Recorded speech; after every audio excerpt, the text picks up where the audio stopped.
Hi,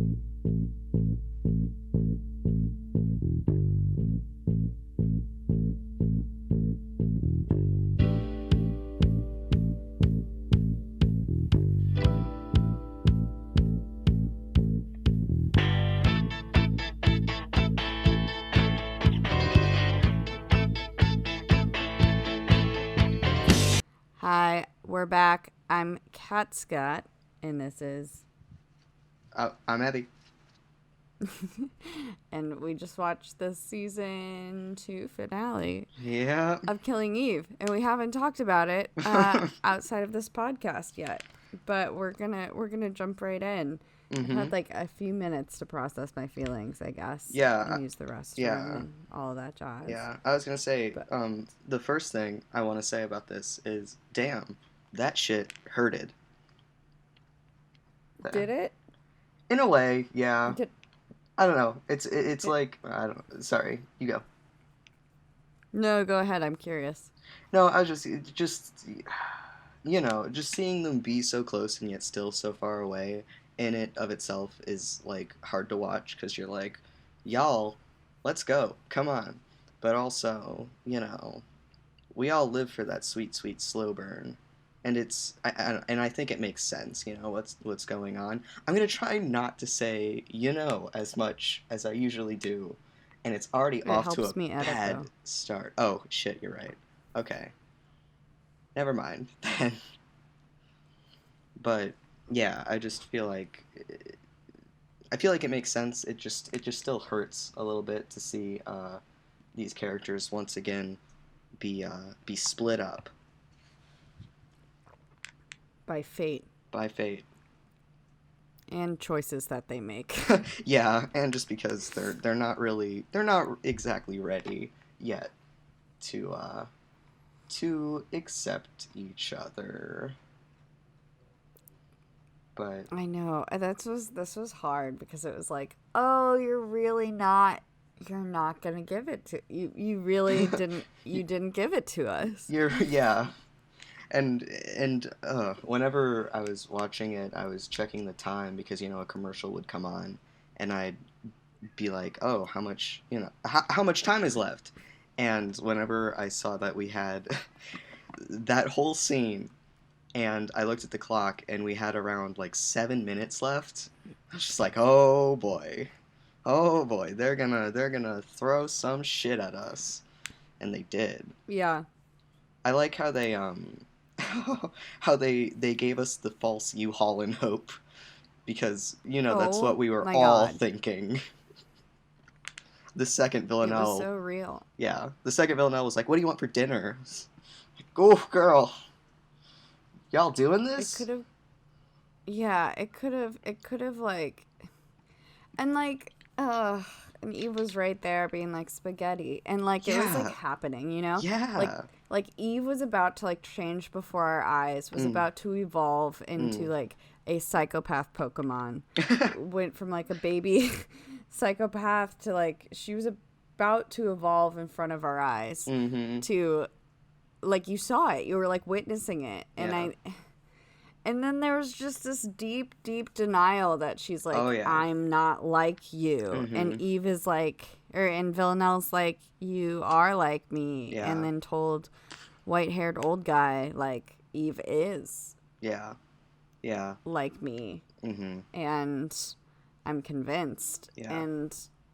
And she is. It was hard to like watch it and be like, Villanelle's right. Yeah. Um, and to not have because this episode could have just been really cathartic. Mm. They could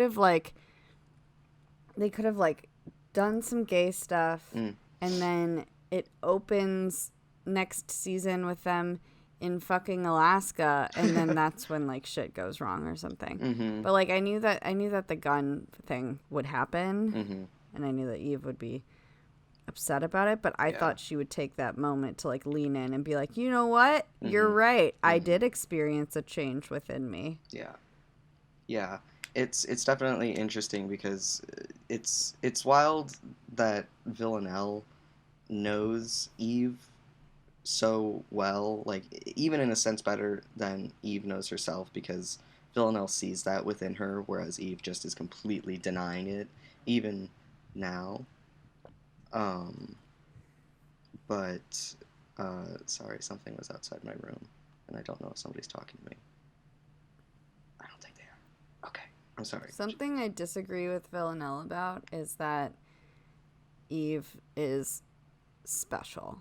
I think like that choice is like a weird one because I don't think it's like I don't think it's a specialness. I think it's like a connection, but I don't think like Eve is special. I think it's actually interesting that they share this connection and Eve is so also connected to humanity.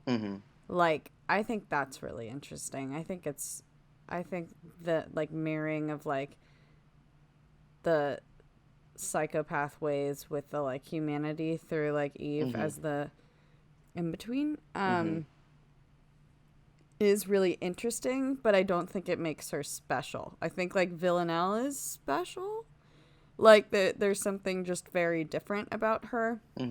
She reminds me a lot of I had this like friend growing up that I was really gay for, and I don't know if she'll listen to this podcast now. I'm like, she doesn't listen to this. And she had this older sister who was like literally a robot, like just was a robot, and like smiles the same way that Villanelle smiles, where there's like something. Actually, there's a little less light behind it, but it's like still like this like intensity.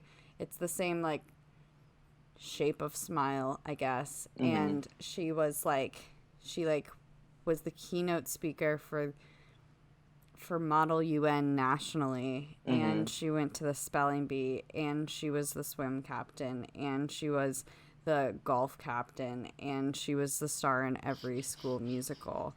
Jesus. So she just like was flawless and special and just didn't possess empathy, but was like very nice to people. It was like very kind to people, but like didn't relate to people. But she didn't go so much as to be a psychopath. It was, or like to like act in that sort of way. It was more like, I'm just gonna like be superior to all people in like all intellectual pursuits. She ended up going to Yale.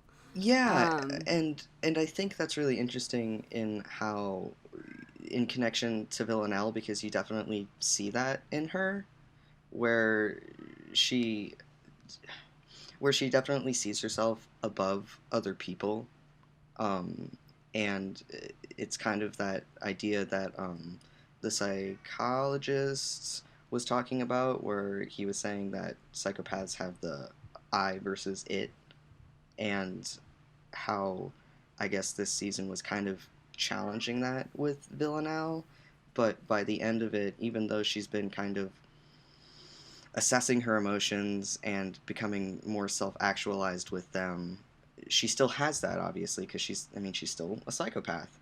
And by the end, she still sees Eve in maybe an I-it way, because she literally kind of associates Eve as a possession, with the whole your mind stuff. And she whenever she's been talking with Aaron, she talks about how she wants to that she's not a collector, but she wants to obtain these things, and how she views people in that way. And so it was interesting at the end of the season, I guess. It's Villanelle really having that challenged, because Eve literally is like, we're the same now, dude. And so I think Villanelle really does think that her emotions towards Eve, like her, as she expresses love, is real, because it's the only thing that she really has as a reference. But maybe what we'll see next season is, after this, her evaluating the I-it thing and not seeing Eve so much as a possession, quotes around that, but more as equals, especially because now they're on very equal ground, and they both have lost everything. They've both killed people. They've both hurt each other now. I mean, next season they're as on equal ground as they have been, so that'll be fun. Yeah, but Eve has like far less experience Yeah. with this lifestyle than Villanelle, which is why I was so excited about which direction it was going. And then when it Hmm. went the other direction, I was like, oh, writers, you did it again. I feel no comfort in my intelligence and instincts because you are doing something that I could not have predicted. Like, Hmm. and that's just like constant throughout the show. I'm just like, ah, man, okay, never mind. Hmm. That was not right. But Hmm. at least like the internet's on my side with that. Like at least everyone's kind of like, "Oh, Oh, we're okay. doing we're doing some parkour trying to figure out the plot." Yeah. Um that was a good meme. I found for listeners, whatever. I found Killing Eve fan like tumblers this Yeah. week, They're and I spent a lot of time going through those, and I felt like this was bigger than just me and Abby. I felt like, oh, I'm connected to this community, even though Yeah. Abby, you've been like reading stuff about this the whole time, but I finally tapped into like the public opinion of this or the fan base of this, and it was interesting to see. There were some discoveries. Oh my god, wait, you know what I just realized? There was What? 0% Nico in this episode. Yeah. Like 0%. He was just in that deleted scene, which was There a was a deleted deleted scene. scene? Yeah. Yeah. I haven't seen it. Oh, maybe do you not get deleted scenes? Because you watch it on online, and I watch it live. Um, but And do they play deleted scenes at the yeah, end yeah, or or during commercial breaks they'll play deleted scenes. It's usually only two, and the first one they played was them being fucking assholes because it's literally an end game spoiler where it's Villanelle sitting in a bar and she's dressed in black and she's got this like this cowboy hat on, this black cowboy hat, uh, and a woman walks by who has Eve-like hair, and you see Villanelle turn to her, and so once the episode's over, you're like, you fuckers, you just showed us a scene of Villanelle in mourning and wanting and probably going off and fucking some other Eve lookalike. But the second one was just in the what do you call it, the storage areas, whatever, and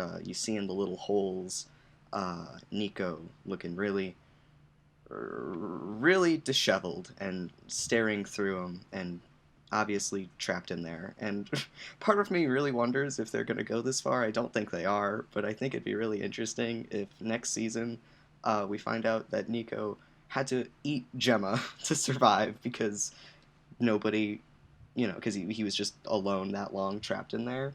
I don't think they're going to go that far, but the good I old don't think cannibal he would twist eat is fun. her. I think he would just die. He would just die. He would just accept it. Probably. Yeah. I think he would Probably. just die of starvation in there. Yeah. I don't think he would eat her, honestly. Yeah. I But can that agree would with be that. something I would... special. That would be some like Twilight stuff where it's like, we have a psychopath, but now we have another psychopath, and now we have a cannibal. Like, like vampires and werewolves. Like they Mm-hmm. just keep creating. Like they make every character some sort of like fucked up murderer. Yeah. Um, yeah. Okay. I had. Where did I start watching it? Oh, here I did. Beep bop boop beep bop boop. I'm watching the rerun right now, and they're about to go I was into the like, whoa, Roman Coliseum thing. Aaron murders women. Whoa. Yeah. Yeah. Which That was cool for a second, and yeah. then he died, and I was like, cool, didn't matter. Yeah. Yeah. I thought it was I thought that interaction was interesting because so despite the ending in which Eve and Villanelle are separated again. The whole episode up until that point really was just them consistently choosing each other over everyone else, right? Like, right off the bat, uh, Villanelle says "fuck you" to Aaron for Eve, and then you have Eve saying "fuck you" to Carolyn for Villanelle, and then you have Villanelle saying "fuck you" to Constantine for Eve. You know, and the whole episode is them just fucking choosing each other despite the whole world telling them not to. And then at the end, it's they punked us because in the end it was themselves that got in the way of each other. I Jokes on know. us. It was so. They had such like a beautiful. I loved that tunnel thing because I forgot that like Rome has all of those like secret tunnels, and so that was pretty fun for them to like appear at a ruin. Yeah. But also like not know what was gonna happen with the ruins. So yes, I'm skipping ahead though. It's hard because like watching it right after you're like processing the end of it before you're processing the whole thing. Yeah. I found her American accent amusing. So Hugo might not actually be dead. Like, yeah. they just like cleaned him up. Yeah, they came in and maybe grabbed him. Which also, even then, that's another example of fucking Eve picking Villanelle over Hugo. Which That was so weird. It was really weird, and it was kind of really heart-wrenching to hear fucking Hugo because he was real goofed, and I know they mixed the sound really well in that part. Like the Eve particularly was mixed in a way that wasn't like someone from far away, but it was more like someone like in her ear. I don't know, just the way they mixed that particular like Eve was like very haunting. And then I love the humor of this show because it usually goes from something like that to like a super random like comedic like they balance it so well. Moment.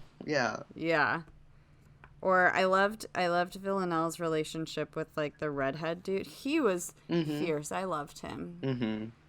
I loved cool. his shtick. I knew he wasn't gonna last very long, but he was definitely. I was surprised that she was choking. So, oh, you know what? I realize now that her hands weren't pinned, and she could have just shot him at any moment, so she was fine. I wasn't sure if she was like actually being choked because it felt that way, or if she was letting it go on for. I mean, immediately I knew that she had the gun, so I knew that. But then there was, like, a level of, like, it seemed really realistic that she was being choked. So then I was like, I don't know. But now thinking about it, her hands weren't pinned, so she had that the whole time. But I had to replay it in my head because so much was going on in that moment. Yeah. These last couple episodes have really played up and really shown how much Villanelle manipulates Eve, which I think it's really, really interesting because once again, it's like manipulation is really the only kind of language in which Villanelle can truly express her emotions because it's the only language she's been taught. We hear that she doesn't have any family, all her family's dead, except they did hint at somebody being alive, which who knows if that'll be a thing. But the only point of reference we know that Villanelle actually really does like is Constantine, and we've seen Constantine manipulate her over and over and over again. And so to have that person that you care about, manipulate you just reinforces that. And I'm sure that's been happening her whole life with numerous people. But the fact that she sees that as necessary, even though Eve probably would have done what she wanted without it, because like, I don't think that Eve wouldn't have killed him if Villanelle wasn't kind of pressuring her into doing it. Eve. Wait, so you think that was like a couple negatives? So you think Sorry. I got confused. Wait, you think she would have killed him even if she wasn't being egged on? Yeah, I do. It might have taken a hot second, but I think she would have. Well, that's what's interesting is there was this point where like she would have like totally done an axe in the back, which we watched, but it was Villanelle being like, I want to see more, like, dance monkey dance. Yeah. And that's when it like took a turn. Like, Yeah. that was the turning point where it was like, you could have had Eve in the palm of your hand had you not let this like fascination get the better of you. But like it was just a good example of like, we can't expect Villanelle to be somebody she's not. Like, this is what she wants. Even when she has Eve, like, she would have had Eve, like, ready for any of this. But it was that moment where she was like, and I want to see more. Yeah. That it was like, okay, you're fucked now. Yeah, where this is your fault. Yeah, where she was just like, I'm gonna push you even farther.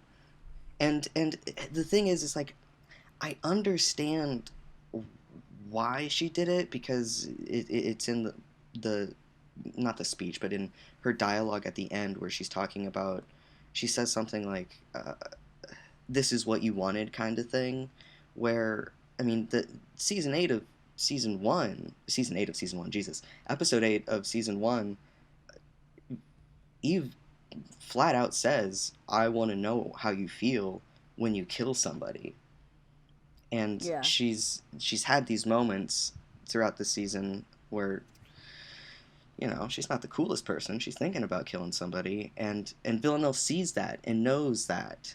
And so she's just like, I'm going to do this. And I'm going to push you into doing this because this is what you want. And it's fucked up because it's... I don't know. Because it makes sense because, Eve literally said she wants to know what that feels like. And we've learned that Villanelle is a very literal person. Especially whenever it comes to killing.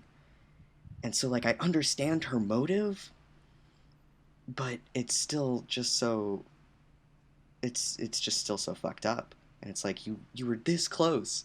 You were this close. You would have been in Alaska now. But you just had to be yourself. That's literally, why this show is so interesting. Because they do such a good job of being like, but it's not that kind of story. Like, this is who she is. It is this fucked up. Like, but also, like I texted you during it, and I was like, I don't really like how I feel after this. Which was like, I, like, don't like that I'm enjoying this, like, revenge gore. Their but duo. I think it's because, like, when we shot the acclaimed film Gay Basher,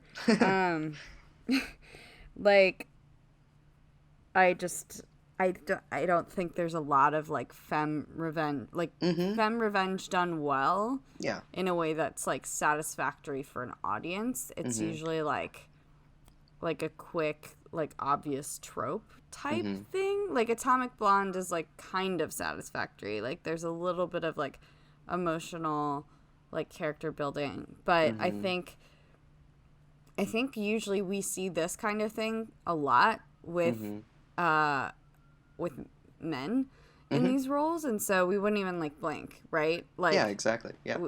And I think it's weird to be like, I think to connect with Villanelle so much to the point where like I feel catharsis during a murder, and then I'm like, whoa, this is weird that I'm feeling like good, like, and that like guilt didn't come before like the good feeling, or like fear didn't come before, like it was like immediately a good feeling, and then after that being like, whoa, okay.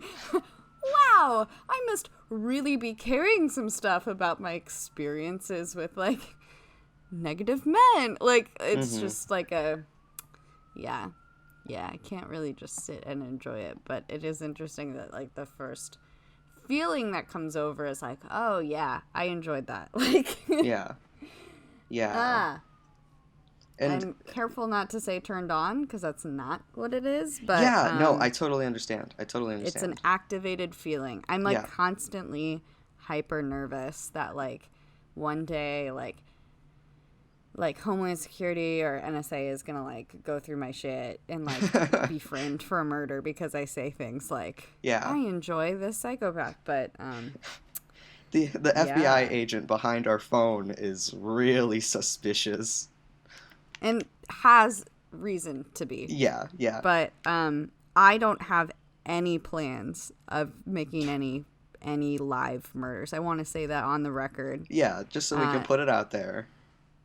No murders outside of the fictional universe Yeah. that my field allows for. You know So, how there's the Marvel universe and all these movie brands are trying to do the blank universe? We need to have like the murder universe where it's just us gaining catharsis from killing fictionally other people. and you know what's funny is like this is why men have video games, but the Yeah. fact that but the fact that we are like here thoughtfully putting together like the right context for us to like also experience that and be like yes, but we want it. Like it's just funny that like it's funny but it's not, but it's funny Yeah. that that's where we are in society where we're like okay, like we're not cis dudes, but we also want to experience this release, but we Yeah. also don't want people to question it. Mhm. I pulled a tarot card about this episode of Killing Eve, Oh God. because I got a new tarot deck, and Mhm. it's like genderqueer, Oh. and yeah, very like inclusive, and so I pulled the Ten of Bells, and I'm gonna read what the Ten of Bells is. Okay. So, I'm so really I was nervous like, that God is gonna be like, gay God is gonna give us a huge sign here and really be screaming some shit at us through this tarot card.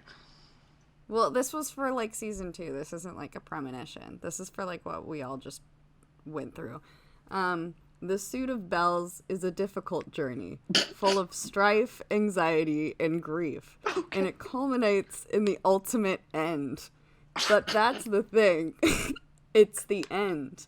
It's over. When this card comes up, something in your life has run its course. Oh It was not a God. pleasant end by any means, but it is over. In life, we will always face the pain of loss, and that's what this card carries in its image. The person in this card sinks to the depths of the ocean, surrounded by now silent bells, forced to accept what has happened to them. It will be okay. It's not okay right now, but soon it will be okay again. Grief is a natural emotion that must move through us in times of loss. It can be overwhelming, pressing in all sides like the deep water the figure on the card is sinking through. It may feel difficult, impossible to breathe. You may see reminders of your loss or ending everywhere around you. Find support and focus on enduring. We are all resilient and will outlast our cycles of pain. Jesus. Written by Noel Arthur Hempel, who creates a genderqueer tarot card deck, and it has an accompanying guidebook that is also uses like they them pronouns, which is great. And it is an image of a woman with an arrow in her back, bleeding as she drowns, Oh. while 10 bells are sinking with her. Oh boy. So I was just shuffling my cards, and this is the one that popped out that I needed to pull, and wouldn't you know, it is really like really on point with what just happened. So that's weird. That's I've been having a really weird time with tarot. Like, ever since I got it, it's been, like, too on point. And I'm like, I knew it. I knew I was magic, but this is too much responsibility now. So here we are. God. That's so weird. That's weird. I'll do that again next time we do a Killing You podcast. Maybe with Elizabeth on the phone, who got cut out of the last one. So that was a bummer. Oh. But she'll return. Man. The next time. Oh, God. I remember making a comment when Hugo died, being like, that would actually cause quite a stir, because he's like from Cambridge. So like, if he died, like, people would want to know what happened to him. And also, like, if you're recruiting from all of these like top institutions and you're putting them in dangerous field work, like, aren't people gonna figure out that there's a lot of like mysterious deaths? So I feel like you can't put your fancy school kids in the front line of spy work. They have to be information spies who like don't actually go in front of guns and stuff. I don't know. I was just thinking about that because it was like, that's a lot of like cover up across a lot of like institutions that care about where their alumni are and stuff like that. Yeah. Oh, God. I just kept writing I love Phoebe when whenever that weird like asking out moment happened that I already referenced, but I just love that she did that. She's so funny. Also, Eve being a spy is adorable. Like, whenever Eve has to, like, go incognito or, like, put on something in a panic, it's so funny to me. Ugh. Oh, and then your thing about being bored came up. Like, the thing that you were, like, that you, like, really, like, highlighted from the last podcast. Or from that AA meeting episode. Yeah. Where did that come totally came up during the murder of Aaron. Yeah. Because he was like, you'll never be bored. And then she was like, I have to think about this. And you knew that she was like about to kill him. Yeah. But it was interesting because she could have just done that. So she was actually thinking about something in that moment. And I wish I knew what it was.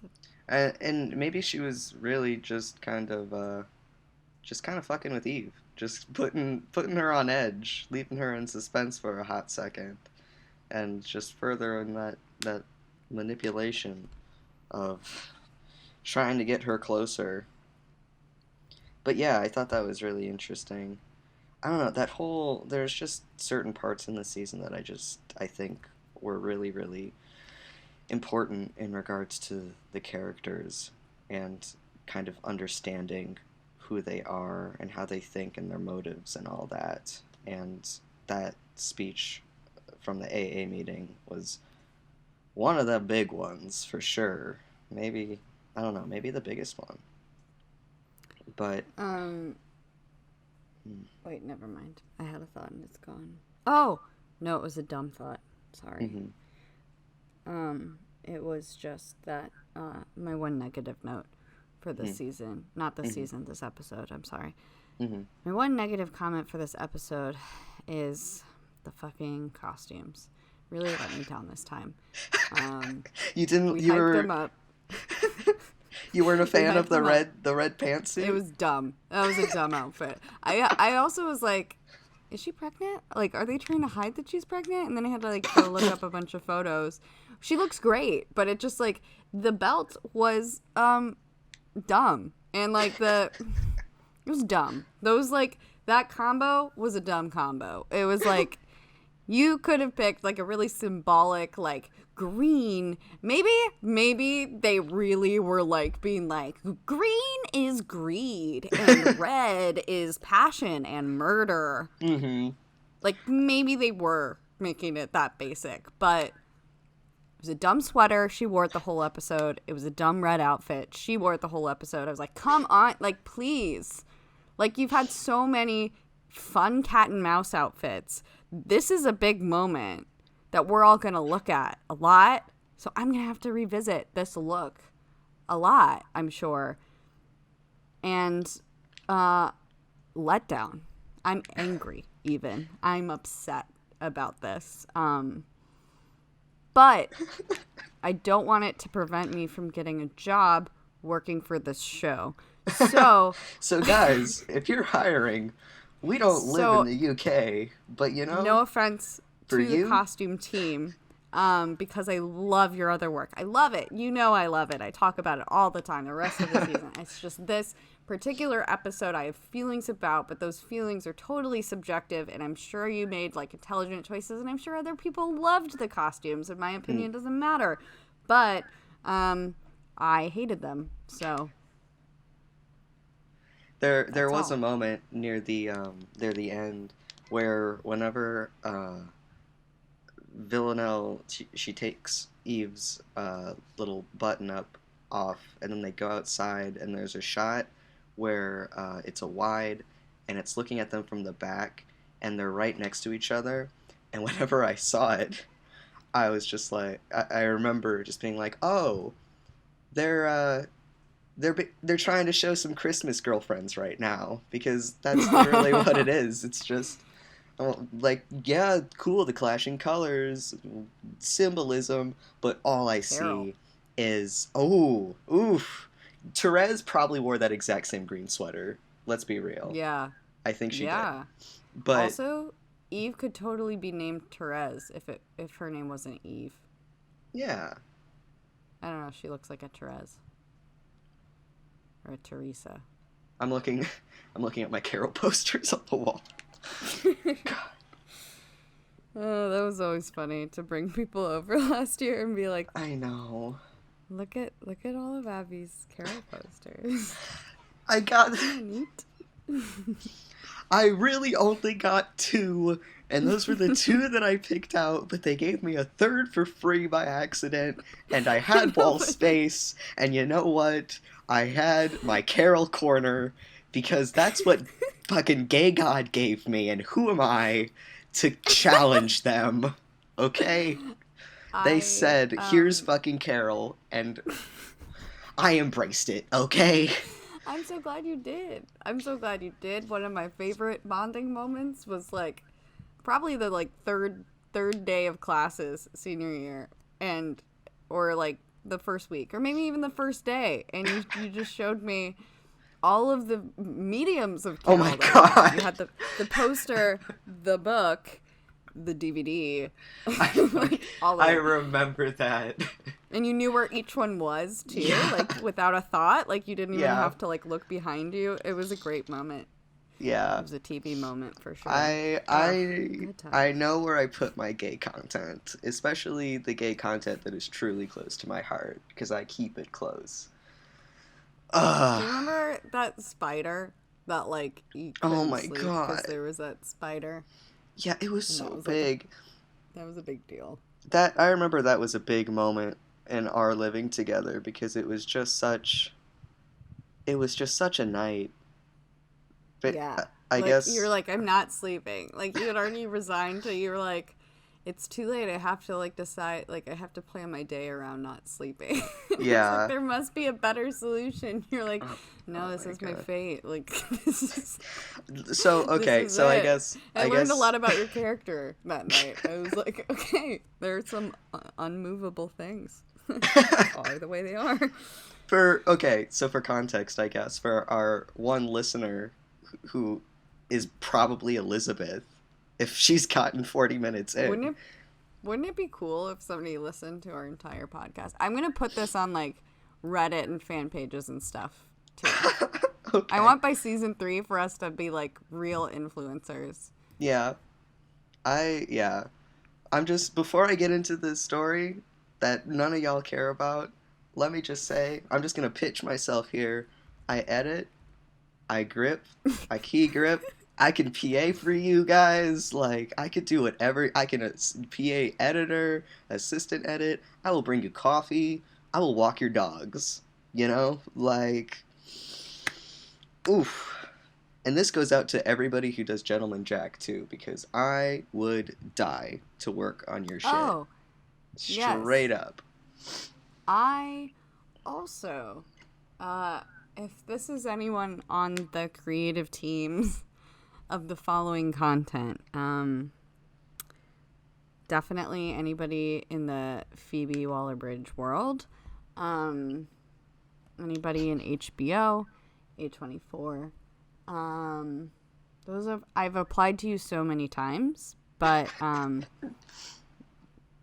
down to apply again or whatever you need. Constantly doing things so that I may get your approval. So my resume is ever changing, and I'm growing a lot. This time that you've spent not acknowledging me, I have spent being productive and working on myself. I don't have the same skill sets as Abby, and that's what makes us such a dynamic duo. It's true. Because there are things that Abby can do that I cannot. But like Juno, I bring charisma to the table. So does Abby. Oof, that's debatable. But I have. I know I must do other things. I'm a creator. I create stuff. I'm comfortable being in front of a camera. I'm comfortable being behind a camera. I'm good in a crisis on set. So if you can't find Abby and you need someone to carry a sandbag, I can do enough of a job that the task will get done, probably. Especially carrying heavy things.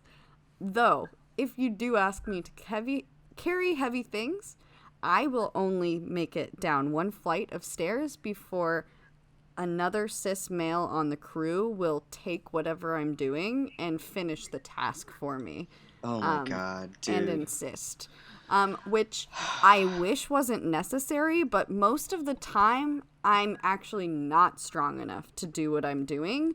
So it is better, but it's just not ideal. It's just not ideal. I'm learning to edit, and my mom says I have a great eye for aesthetics.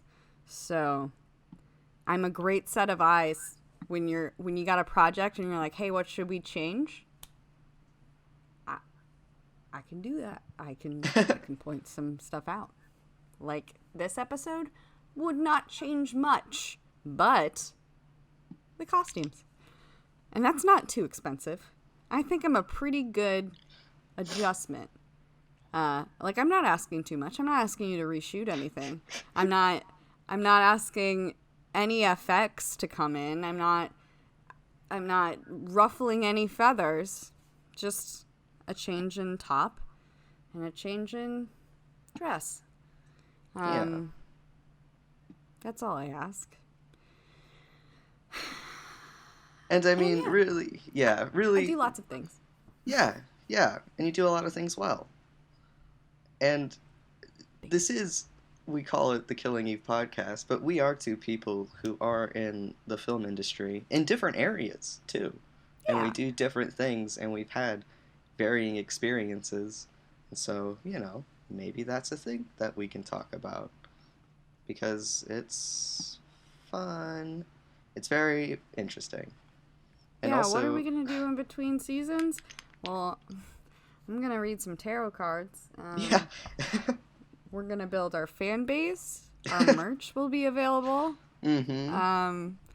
We'll probably acquire lots of odd jobs in between. Yep. Abby's voice will get increasingly lower. Oof. My baby beard will become increasingly thicker. Yeah, like a lumberjack even. I had a dream the other night that I didn't grow a full beard. I had basically only grown very, very thick mutton chops. But the thing is upon touching them, I was like, wow, these are really fucking soft, which is great. But then I looked in the mirror, and basically what it looked like is somebody shaved two calico cats and just glued them to my face.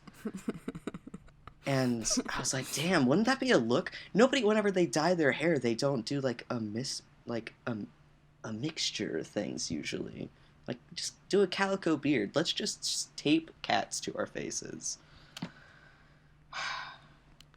Did you know that Dennis, our mutual friend, who our listeners might not know, also a great grip and I think gaffer? Yeah, he does Dennis both. Schultz of the St. Louis, Missouri region. Mm-hmm. I think he has a car, so he could probably drive to wherever you need him. But we went to a prep school for high school, defined by like polo shirts and not allowed to wear jeans. And boys couldn't have any facial hair. So Dennis was defined by his mutton chops. That was his act of rebellion. He had really aggressive mutton chops, especially senior year. And there's prom photos of us. Dude, I saw one the other day. It's Yeah. fucking wild. Yeah. Yeah, he took my best friend to prom.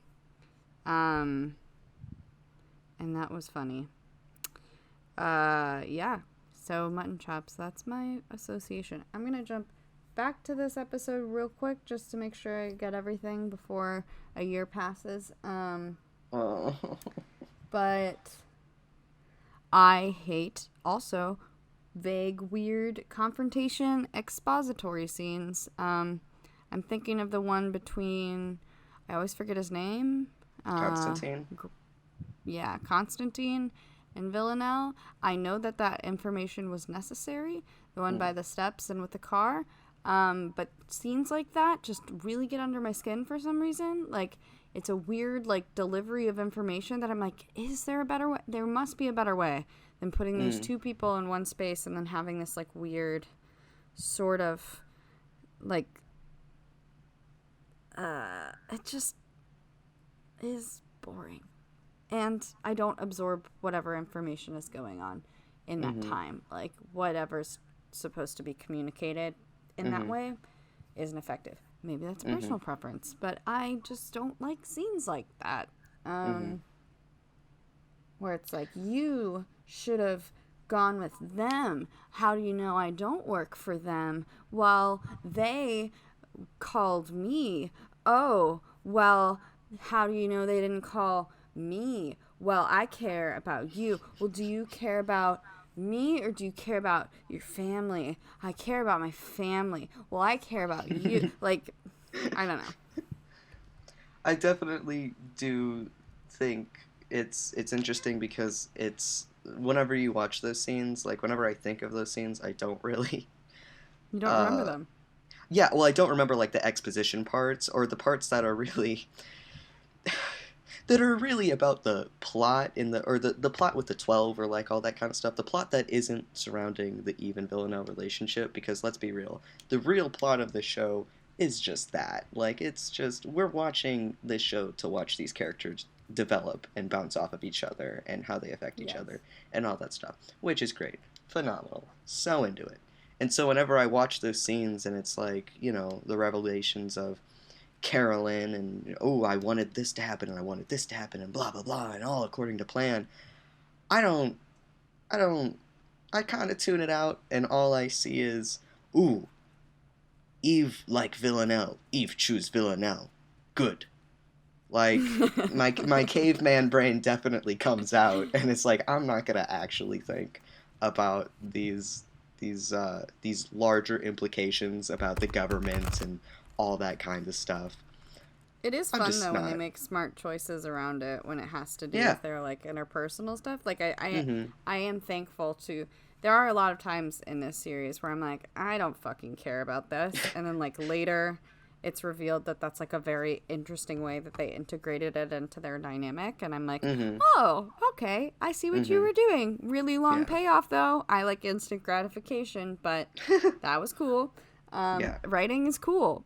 I appreciate, as a millennial, when people take the time to like do long form writing, because people don't anymore. Yeah. And it's nice because our attention span is so short. So it's nice when people take the time for us. I liked this text that I sent you, which was they should get naked and do some fun nature stuff. Yeah, When that was whenever I when they were read in the that, ruin. I was really into it. I just love whenever, because from these couple episodes, I see that episode before you, because I watch it live because I live in a place where certain people care about that shit. So I get to like watch TV, which I know is a rarity because nobody gives a shit about television anymore. I'm not saying that's good or bad. I just, I don't give a shit. I'm privileged. I'm very privileged in that regard. But so whenever you watch the show and text me, it's always funny because I always know exactly what part you're in from your text. Even if it's just a one word text, like whenever you texted me U-Haul and I was like, I know exactly where you're at, man. Like and I knew to like start prepping myself for the podcast because you were near the end.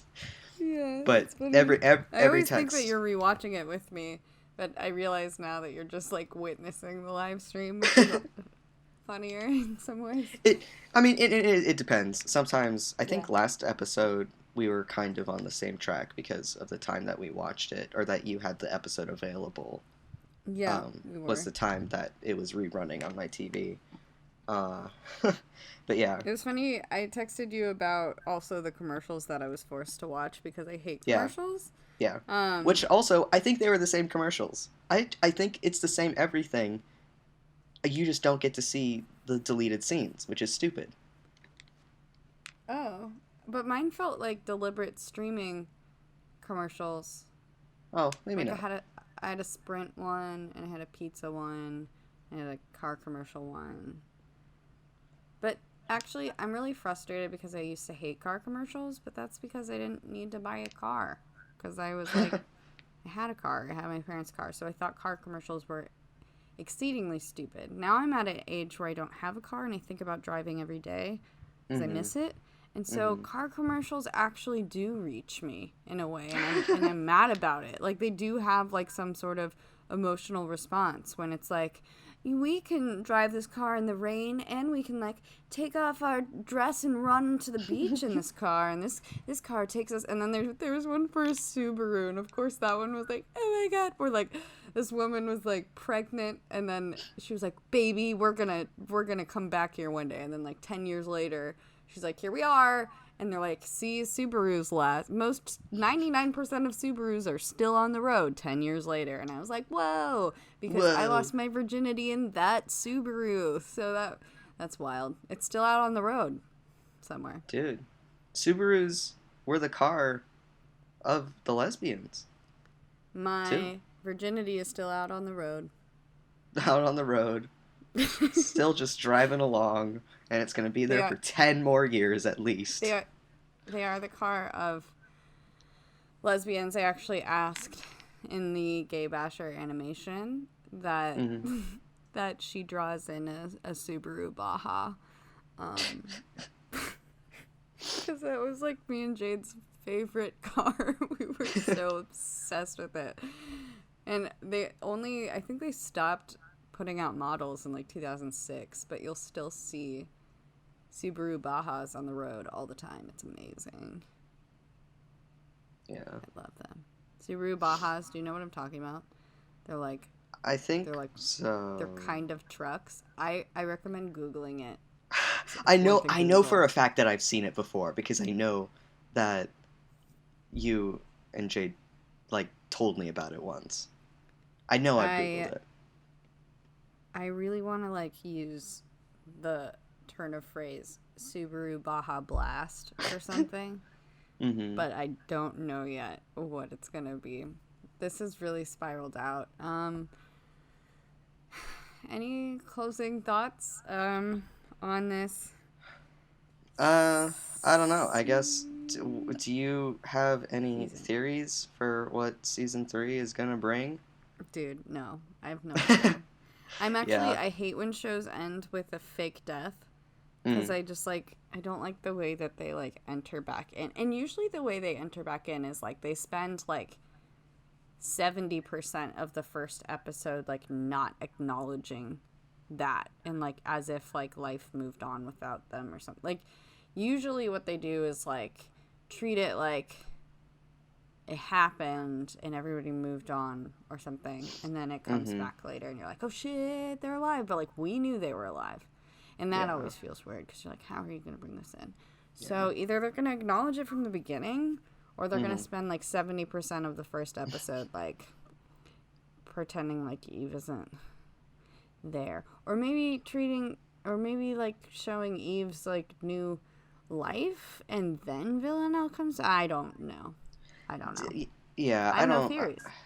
None. Yeah, because she's obviously alive. Like, let's be real, guys. But I don't know how she's gonna get out of it, and I'm like, well, maybe does Carolyn come back in and she's saved by fucking Carolyn or some shit, and then we're back into the MI6 thing, or are we just gonna, is that it? Like, is it gonna really be final in that she fucked that real good, and it's Dunzo, which would suck because I want to see Carolyn because I love Carolyn.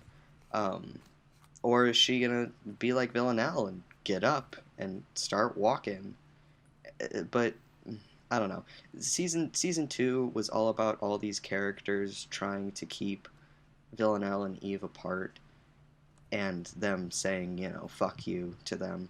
And I think the next season is going to be all of these things forcing Eve and Villanelle together, and them having their walls back up, and so they're trying to kind of push each other away.